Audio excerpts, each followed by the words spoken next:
Assalamualaikum warahmatullahi wabarakatuh. Perkenalkan, saya Putri Khairunisa dengan NIM 12150323489. Kali ini saya akan mempresentasikan materi tentang CSF, yaitu Critical Success Factor, dan KPI, Key Performance Indicator.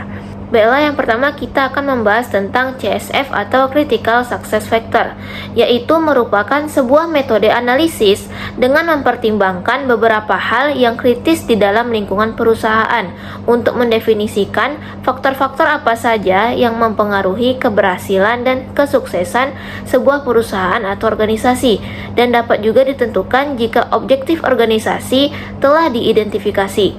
Analisis CSF memberikan gambaran pada perusahaan tentang aspek-aspek kritis apa saja di setiap aktivitas dan proses bisnis perusahaan yang mempengaruhi kinerja perusahaan dalam mencapai visi dan misi serta keberhasilan bisnisnya. Tujuan dari CSF adalah menginterpretasikan objektif secara lebih jelas untuk menentukan aktivitas yang harus dilakukan dan informasi apa yang dibutuhkan.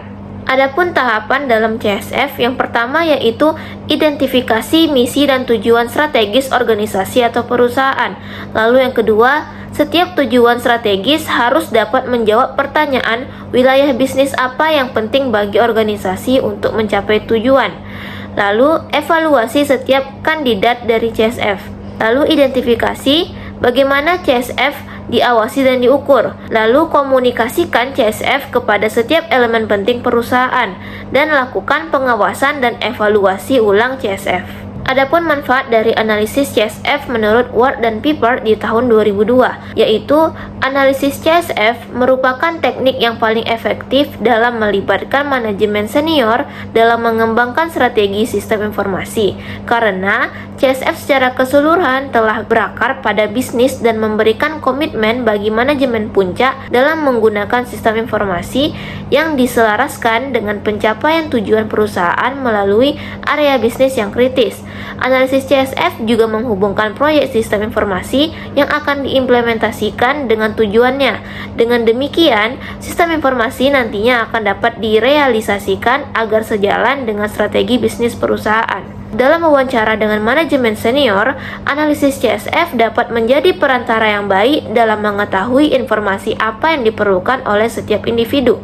Lalu dengan menyediakan suatu hubungan antara kebutuhan dengan informasi, analisis CSF memegang peranan penting dalam memprioritaskan investasi modal yang potensial. Analisis CSF sangat berguna dalam perencanaan sistem informasi pada saat strategi bisnis tidak berjalan sesuai dengan tujuan perusahaan, dengan memfokuskan pada masalah-masalah tertentu yang paling kritis. Selanjutnya, adapun contoh dari CSF. Di sini kita mengambil contoh CSF dari perusahaan restoran. Nah, sebuah restoran itu ingin meningkatkan kinerjanya dan mencapai tujuan strategisnya. Untuk itu, restoran tersebut perlu melakukan analisis CSF untuk mengidentifikasi faktor-faktor kunci yang mempengaruhi kesuksesan bisnisnya.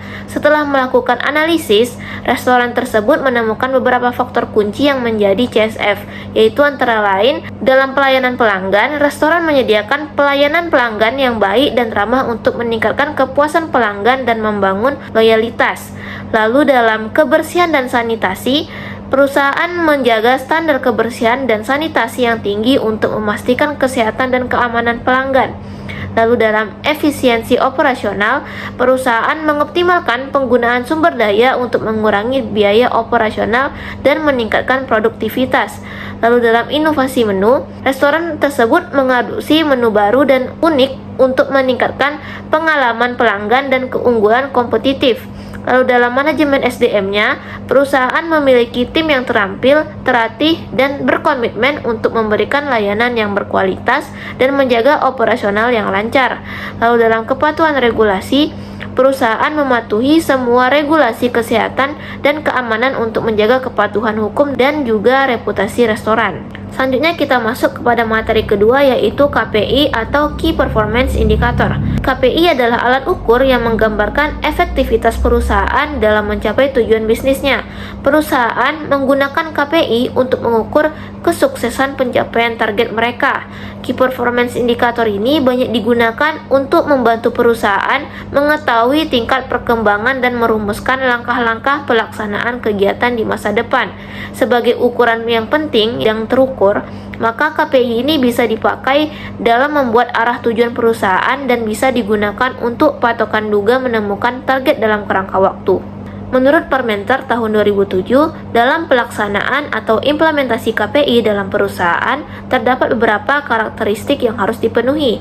Yang pertama yaitu ukuran non-finansial, yaitu tidak ditulis secara finansial saja, namun dapat ditulis dengan denominasi volume, misalnya jumlah kunjungan ke nasabah, jumlah telepon yang masuk, yang dapat berpengaruh kepada pencapaian target perusahaan. Lalu yang kedua, ukuran yang sering digunakan, yaitu harus diukur secara berkala dan teratur, misalnya dihitung secara harian atau secara terus-menerus 24 jam sehari dan 7 hari seminggu. Yang ketiga yaitu ukuran yang diketahui manajemen, yaitu maksudnya diterapkan harus mendapatkan komitmen penuh dari manajemen puncak dan diterapkan kepada semua lapisan organisasi mulai dari atas sampai ke bawah. Lalu yang keempat, semua anggota organisasi atau perusahaan sudah paham mengenai KPI, yaitu diperlukan pemahaman yang baik oleh karyawan atas pengukuran dan tindakan perbaikan yang perlu dilakukan. Lalu tanggung jawab kepada individu dan tim. Selanjutnya memiliki efek yang sangat signifikan, yaitu yang dipilih sebagai pengukuran haruslah yang memberikan dampak besar kepada suksesnya pencapaian target perusahaan. Lalu memiliki efek positif, yaitu harus membawa dampak positif kepada organisasi secara keseluruhan. Sebuah Key Performance Indicator dapat dikatakan tepat apabila memiliki indikator SMART di dalamnya, yaitu spesifik, measurable, achievable, relevant, dan time bound. Yang pertama yaitu spesifik, yaitu goals atau hasil harus jelas dan spesifik. Ketika suatu tujuan atau hasil jelas dan spesifik, sangat mudah untuk mengetahui kapan tujuan atau hasil itu tercapai. Lalu yang kedua itu measurable, yaitu terukur. Dimaknai sebagai tujuan atau hasil yang harus terukur, baik kualitas maupun kuantitas. Ini dapat diatur dalam kaitannya dengan kinerja standar atau harapan kinerja. Yang ketiga yaitu achievable, yaitu dapat dicapai sehingga mendorong organisasi untuk mencapai hasil atau tujuannya. Lalu yang keempat yaitu relevan, yaitu harus relevan dengan tujuan bisnis dan membantu mencapai keseluruhan strategi bisnis. Lalu yang kelima yaitu time bound, adalah setiap hasil atau tujuan memiliki batas waktu berapa lama dapat dicapai. Suatu tujuan atau hasil memerlukan batas waktu yang memudahkan untuk mengukur peningkatan tujuan atau hasil selanjutnya. Adapun jenis-jenis dari KPI, yaitu ada KPI finansial dan KPI non-finansial. Yang pertama, KPI finansial adalah hal yang berkaitan dengan kegiatan finansial perusahaan atau organisasi. Adapun contoh dari KPI finansial, yaitu ada KPI laba kotor atau gross profit, bertujuan untuk mengukur jumlah pendapatan setelah dikurangi dengan harga pokok penjualan. Lalu ada KPI laba bersih, net profit, bertujuan untuk mengukur pendapatan yang sudah dikurangi dengan semua operasional bisnis termasuk pajak dan lain-lain. Lalu ada KPI margin laba kotor atau gross profit margin, bertujuan untuk mengukur presentase laba yang didapat setelah dikurangi dengan harga pokok penjualan.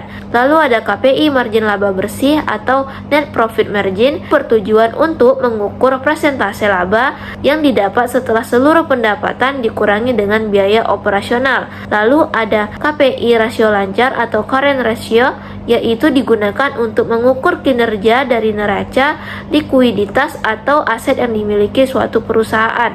Lalu yang kedua, KPI non-finansial, yaitu jenis KPI yang proses pelaksanaannya tidak secara langsung mempengaruhi aktivitas finansial suatu perusahaan. KPI non-finansial ini lebih bertujuan untuk mengukur hal-hal yang berkaitan dengan cara sebuah perusahaan mencapai targetnya. Contohnya seperti perputaran tenaga kerja, lalu matriks kepuasan pelanggan, lalu rasio pelanggan berulang terhadap pelanggan baru, juga pangsa pasar. Kita ambil contoh dari KPI produksi jilbab. Sebagai contoh, untuk perusahaan jilbab di bidang produksi, beberapa indikator kinerja yang dapat digunakan seperti dalam efisiensi produksi. Waktu yang dibutuhkan untuk memproduksi jilbab dapat diukur dan dibandingkan dengan target yang telah ditetapkan. KPI ini dapat membantu perusahaan dalam meningkatkan efisiensi produksi dan mengurangi biaya produksi. Lalu dalam kualitas produk, tingkat kecacatan produk dapat diukur dan dibandingkan dengan standar kualitas yang telah ditetapkan. KPI ini dapat membantu perusahaan dalam meningkatkan kualitas produk dan memenuhi kebutuhan pelanggan. Lalu presentasi keterlambatan pengiriman dapat diukur dan dibandingkan dengan target yang telah ditetapkan. KPI ini dapat membantu perusahaan dalam meningkatkan efisiensi pengiriman dan memenuhi kebutuhan pelanggan. Selanjutnya, presentasi ketersediaan bahan baku. Nah, presentasi ini dapat diukur dan dibandingkan dengan target yang telah ditetapkan. KPI ini dapat membantu perusahaan dalam mengelola persediaan dengan lebih efektif dan mengurangi biaya persediaan. Baiklah, itu tadi materi tentang CSF dan KPI yang dapat saya sampaikan. Mohon maaf apabila terdapat kekurangan ataupun kesalahan. Terima kasih. Saya akhiri dengan wassalamualaikum warahmatullahi wabarakatuh.